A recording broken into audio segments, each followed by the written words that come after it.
যোজনা, যোজনা, এই যোজনা, যোজনা।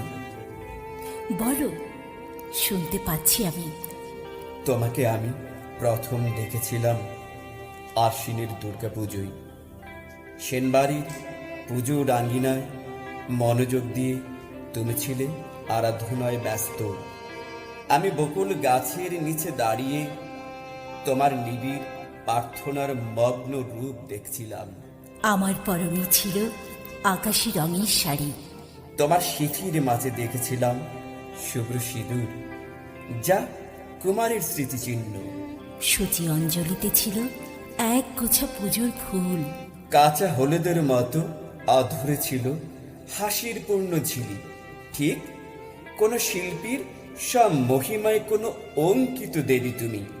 জানো, সেদিন থেকে আমার ভালোবাসার জন্ম। তবে আগে কেন বলনি আমাকে? সাহসের বড় অভাব ছিল যে।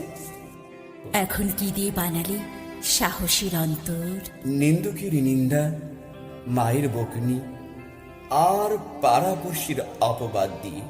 কিন্তু এই পদের জন্য অনেক আবেদন আগেই পড়েছে জমা।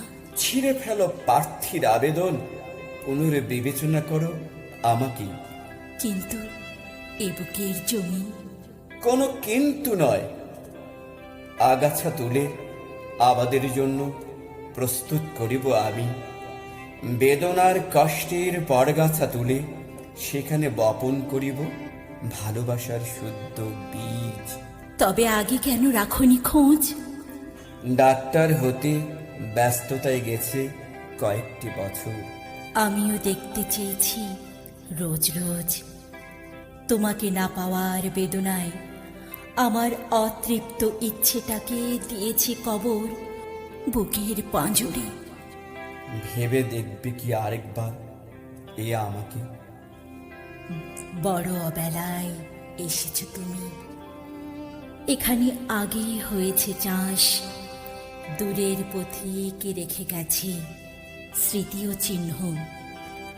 গত বসন্তের বৃষ্টি মুখর একটি সন্ধেবেলা, একটি সন্ধেবেলা, একটি সন্ধেবেলা।